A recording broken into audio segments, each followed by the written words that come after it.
New York میں پاکستان کی قونصل جنرل عائشہ علی نے کہا ہے کہ حکومت اوورسیز پاکستانیوں کو زیادہ سے زیادہ سہولتیں فراہم کرنے کے لیے اقدامات کر رہی ہے۔ اب اوورسیز پاکستانی پاسپورٹ، ویزے اور جائیداد کی منتقلی کا عمل بھی آن لائن کر سکتے ہیں۔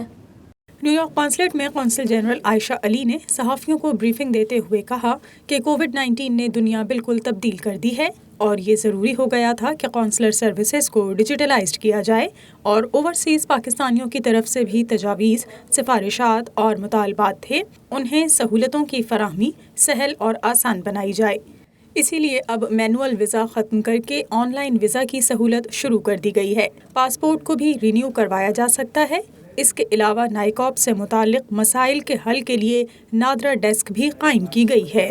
The most frequent complaint that I used to hear from our diaspora was کہ نائکوپ کے سلسلے میں بہت ایشوز آ رہی ہیں۔ نائکوپ was only available online, but now that has also changed. And in response to the concerns raised by our communities all over the world, we now have a NADRA desk in our diplomatic missions and in our consulates.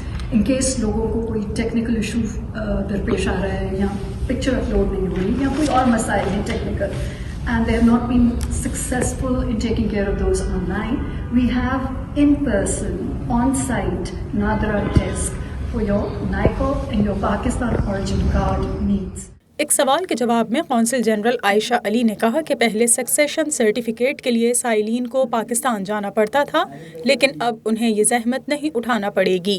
وہ کسی بھی متعلقہ diplomatic mission سے succession certificate حاصل کر سکتے ہیں۔ انہوں نے بتایا کہ قونصلر سروسز میں پنجاب لینڈ ریکارڈ تک بھی رسائی حاصل ہوئی ہے۔ اوورسیز پاکستانی یہیں سے زمینوں کا ریکارڈ اور ان کا اسٹیٹس دیکھ سکیں گے۔ اس موقع پر نائب قونصل جنرل نواب عادل خان نے بھی صحافیوں کو بریفنگ دی۔ انہوں نے بتایا کہ نئی قونصلر سروسز میں اوورسیز کے لیے پاسپورٹ میں درج ذاتی معلومات، تاریخ پیدائش، پاسپورٹ یا نام میں کوئی غلطی ہوئی تو وہ خود آن لائن اس کی تصحیح کر سکتے ہیں۔ ای کچہری یہ جو ہیڈز آف مشنز ہیں ہمارے یہاں پہ اور دنیا میں جہاں پر بھی پاکستانی ڈپلومیٹک مشنز ہیں، ان کے جو سفیر ہیں اور جو قونصل جنرلز ہیں، ان کو یہ ہدایت دی گئی ہے کہ وہ مہینے میں ایک بار ای کچہری کا انعقاد کریں گے اور پاکستانی کمیونٹی کو ایڈریس کریں گے۔ ان کا مزید کہنا تھا کہ بیرون ملک مقیم کوئی بھی پاکستانی پاسپورٹ کے لیے آن لائن درخواست دے سکتا ہے۔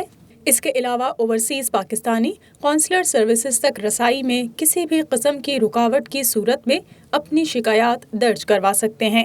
ان کی شکایات کو ترجیحی بنیادوں پر دیکھا جائے گا اور حکومت کی طرف تمام قونصلیٹ کو یہ ہدایات دی گئی ہیں کہ تمام مشن اوورسیز پاکستانیوں کو درپیش شکایات کے ازالے کے لیے مہینے میں کم از کم ایک مرتبہ ای کچہری منعقد کریں گے۔